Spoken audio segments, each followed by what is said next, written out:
Hello everyone, welcome to my channel. मैं अभिषेक आपको steel subject पढ़ा रहा हूं। आज मेरा ये चौथा लेक्चर है। अगर आप लोगों ने पिछला लेक्चर नहीं देखा है तो जाकर वो लेक्चर देखिए, नहीं तो ये लेक्चर आपको समझ में नहीं आने वाला है। मैं आज आप लोगों को पढ़ाऊंगा फेलियर ऑफ प्लेट्स। जैसा कि यहाँ आप लोग एक देख रहे हैं कि एक प्लेट यहाँ पर है जिसके दोनों तरफ यहाँ पर फोर्स पी लगा हुआ है और यहाँ पर जिगजैग रिवेटिंग की गई है। तो यहाँ पर हम सेक्शन की बात करता हूँ, पर्टिकुलर मैं एक एक सेक्शन की बात करता हूँ। जैसा कि यहाँ पर दिखाया गया है सेक्शन 1 सेक्शन 2 और सेक्शन 3 तो मैं एक एक सेक्शन की बात करता हूँ। एक एक सेक्शन की स्ट्रेंथ की यहाँ पर मैं बात करने वाला हूँ। Tensile strength of main plate.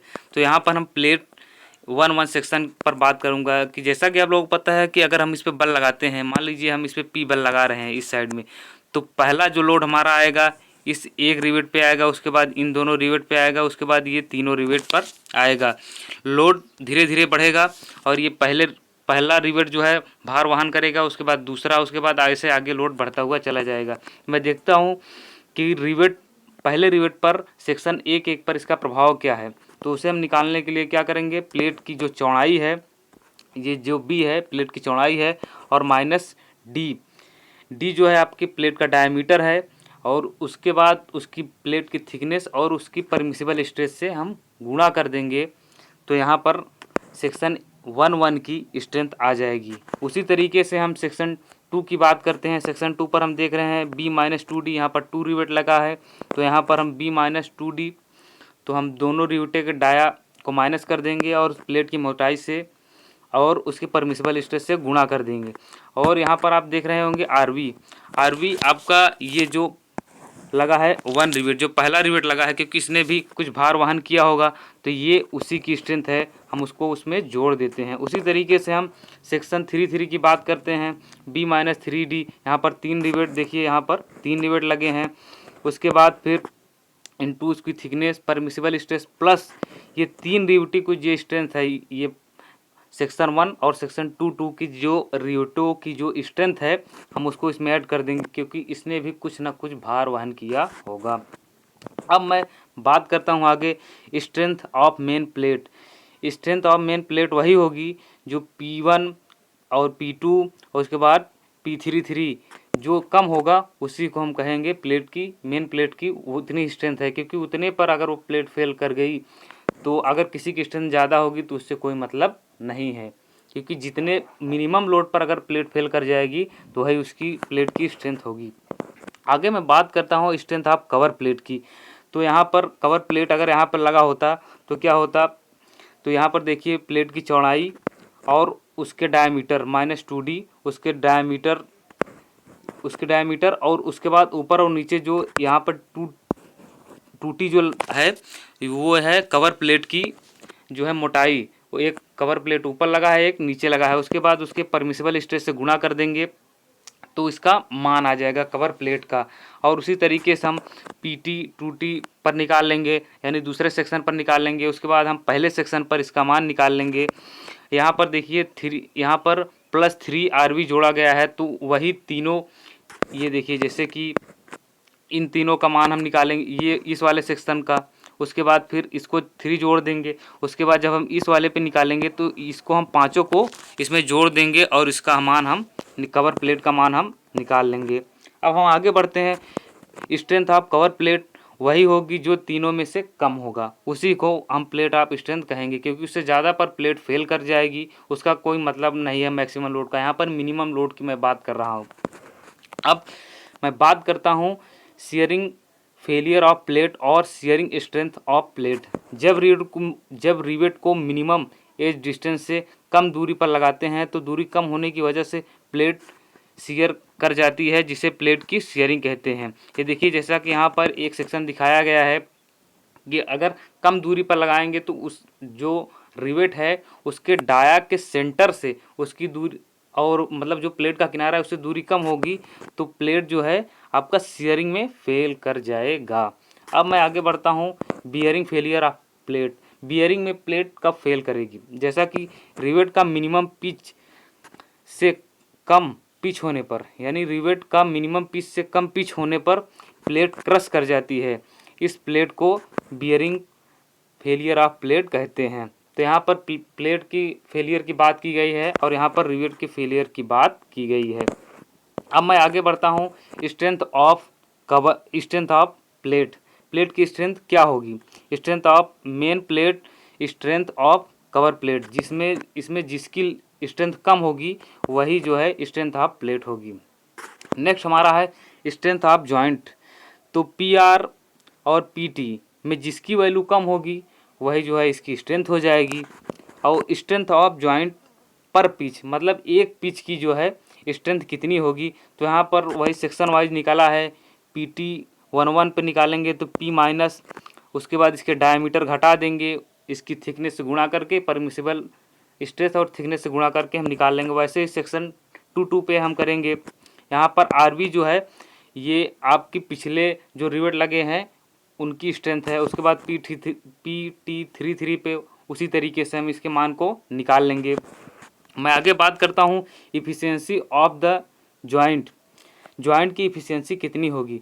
तो जॉइंट की strength P R P T which ले, जो पी आर और पी टी में जो कम होगा वही जॉइंट की स्ट्रेंथ होगी।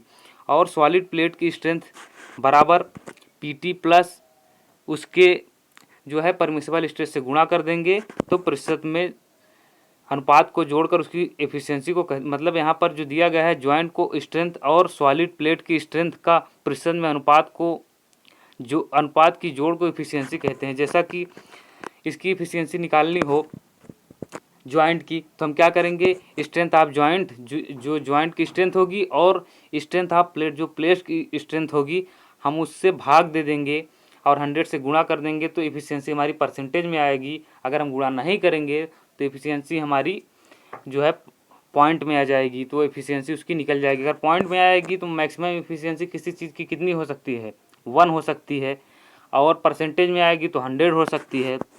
उसके बाद मैं बात करता हूँ पर पिच, यानी एक पिच की स्ट्रेंथ क्या होगी। तो स्ट्रेंथ ऑफ जॉइंट पर पिच, उसके बाद स्ट्रेंथ ऑफ प्लेट पर पिच, तो उसमें 100 से गुणा कर देंगे तो इसकी भी इफिशियंसी आ जाएगी। उसके बाद मैं बात करता हूँ डिजाइन ऑफ रिवेटेड जॉइंट की। तो यहाँ पर कैसे आपको डिजाइन करनी है, तो पहले यहाँ पे आपको ये चीज़ें दी रहेंगी, लोड दिया रहेगा, थिकनेस ऑफ प्लेट दिया रहेगा, उसकी चौड़ाई दी रहेगी, उसके बाद permissible stress, shear stress, bearing stress, ये सारी चीज़ें आपको दी रहेंगी। तो स्टेप नंबर हम पहले क्या करते हैं, रिवेट का डाया निम्न फार्मूला से निकालते हैं। अगर रिवेट का डाया नहीं दिया है तो यहाँ पर अनविन फार्मूला से हम निकाल लेते हैं, D = 6.05 √T। इससे हम रिवेट का डाया निकाल लेते हैं। और यहाँ पर ये डाया जो आता है वो आपका सेंटीमीटर में आता है। अगर mm में निकालना होगा तो हम इसी सेंटीमीटर में निकाल के 10 से गुणा कर देंगे, या तो हम नीचे इस फार्मूले से निकाल लेंगे। तो आप इसी से निकालिएगा। mm में आपको चेंज करना हो तो आप बाद में 10 से गुणा कर देंगे तो mm में चेंज हो जाएगा। इसके बाद हम आगे क्या करते हैं, 20 इन सेंटीमीटर, ये वही चीज़ दिया हुआ है यहाँ पे, नॉमिनल डाया ऑफ रिवेट। उसके बाद हम मानते हैं एज्यूमिंग टाइप ऑफ जॉइंट, कि जॉइंट हमारा कौन सा है, लैप जॉइंट है कि बट जॉइंट।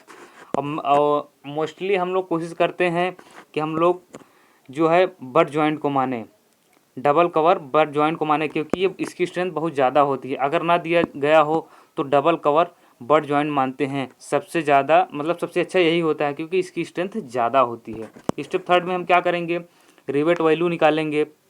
रिवेट वैल्यू निकालने के लिए हम शियर की वैल्यू निकालेंगे, बियरिंग की वैल्यू निकालेंगे, इन वैल्यू को निकालेंगे सिंगल और डबल, जैसा जो हम माने रहेंगे उसी हिसाब से। ये फार्मूला मैंने आप लोगों को बताया है, आप लोग देख लीजिएगा।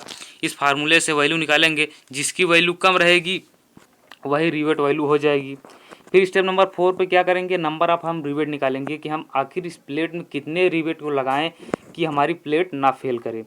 तो यहाँ पर जो लोड होगा, जो इसका टोटल लोड होगा, उसके बाद इस पर रिवेट की, एक रिवेट की जो वैल्यू होगी तो उससे डिवाइड कर देंगे तो हमें नंबर ऑफ रिवेट मिल जाएगा। यानी इस पर आरोपित बल, यानी इस पर जो बल लग रहा है, और उसके बाद रिवेट, एक रिवेट कितना भार वहन कर सकता है उससे डिवाइड कर देंगे तो हमें रिवेट की वैल्यू मिल जाएगी।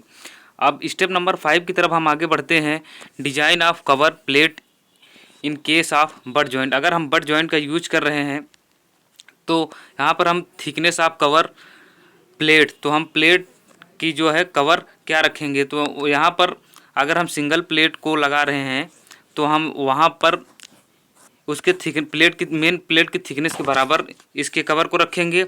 अगर यहाँ पर हम डबल कवर बट जॉइंट लगा रहे हैं तो यहाँ पर हम इसकी जो है मोटाई जो थिकनेस जो है इसके मेन प्लेट के 5/8 से कम नहीं रखेंगे, यानी 5/8 गुना से कम रखें। जैसे कि ये इस तरीके से अगर हम बट ज्वाइन करें, एक प्लेट ऊपर लगा दें, एक प्लेट अगर हम नीचे लगा रहे हैं, तो इस केस में क्या करेंगे, जो ये मेन प्लेट है इसकी मोटाई का 5/8 गुना इस मोटाई को, इसकी मोटाई को और इसकी मोटाई को हम रखेंगे। इन दोनों प्लेट की मोटाई को हम इतना रखने वाले हैं।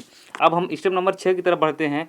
रिवेट का अरेंजमेंट एज्यूम करेंगे पहले हम, उसके बाद फिर स्टेप नंबर 6 हमारा है रिवेट का अरेंजमेंट एज्यूम करेंगे कि चैन रिवेटिंग करेंगे कि डायमंड रिवेटिंग करेंगे। उसके बाद स्टेप नंबर 7, ये सब हमने आपको बताया है चैन और डायमंड रिवेटिंग पिछले लेक्चर में। आप लोग जाके लेक्चर ज़रूर देखिए। और एक बात और बता दूं मैं आप लोगों को, ये लेक्चर आप लोग बहुत ध्यान से देखिए और वीडियो को कमेंट ज़रूर किया करिए अगर आप लोगों को कोई चीज़ ना समझ में आई, क्योंकि अगर मैं आप लोगों को आगे न्यूमेरिकल बताने वाला हूँ, अब मैं इसके बाद न्यूमेरिकल बताऊंगा तो आप लोगों को समझ में नहीं आएगा। ये वीडियो 2-3 बार बहुत ध्यान से देखिए। अगर आप ये नहीं समझ पाएंगे कौन पिच क्या है, गेज क्या है, तो इसमें इसका यूज होने वाला है, आप समझ नहीं पाएंगे न्यूमेरिकल। तो इसके बाद मैं न्यूमेरिकल ही बताने वाला हूँ, तो इसे ध्यान से 2-3 बार ये वीडियो आप ज़रूर देखिएगा, मैं आपसे रिक्वेस्ट कर रहा हूँ। उसके बाद स्टेप नंबर 7 है आपका रिवेट के नंबर्स के बेसिस पर single riveted, double riveted, triple riveted joints provide कर लेते हैं जैसा कि हमें सुविधा हो। उसके बाद प्रत्येक सेक्शन पर प्लेट की स्ट्रेंथ ज्ञात कर लेते हैं। प्रत्येक सेक्शन पर हम जाते हैं। इसके पहले मैंने जैसे बताया आप लोगों को, सेक्शन 1 पर, सेक्शन 2 पर, सेक्शन 3 पर हम जाकर इसकी स्ट्रेंथ ज्ञात कर लेते हैं, जो कि दिए गए लोड से ज़्यादा नहीं होना चाहिए। अगर ज़्यादा हो जाएगा तो प्लेट फेल कर जाएगी।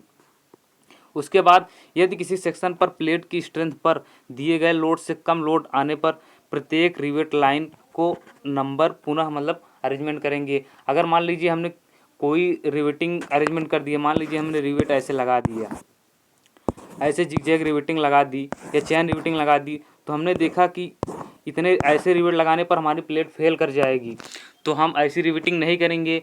तो हम दोबारा रिवेटिंग करेंगे, फिर से रिवेट को अरेंज करेंगे, उसके बाद तब हम रिवेट को लगाएंगे। तो आप लोग ये लेक्चर बहुत ध्यान से देखिएगा, और क्योंकि इसके बाद मैं न्यूमेरिकल बताऊंगा तो आप लोगों को समझ नहीं आएगा, क्योंकि यहाँ पर सारी चीज़ें एक दूसरे से कनेक्टेड हैं। आप लोग सारी वीडियो एक तरफ से देखिए तभी आप समझ पाएंगे। और आपके एग्ज़ाम में जो न्यूमेरिकल मैं बताने वाला हूँ और आपके जो ये डिज़ाइन के स्टेप मैंने बताए हैं, ये कम से कम 5 या 10 नंबर के आते हैं। डिज़ाइन आएगा तो कम से कम 10 नंबर का आएगा, और न्यूमेरिकल आएगा तो छोटा न्यूमेरिकल कम से कम 5 नंबर का। अगर पूरा डिज़ाइन कर लेके न्यूमेरिकल आएगा तो कम से कम 10 नंबर लेके आने वाला है। तो आप लोग बढ़िया से इसे तैयार कर लीजिए। अगर पीडीएफ चाहिए तो टेलीग्राम पर जाइए, वहाँ पर सुनील सर आप लोगों को पीडीएफ प्रोवाइड कर रहे हैं। और इस वीडियो को ज़्यादा से ज़्यादा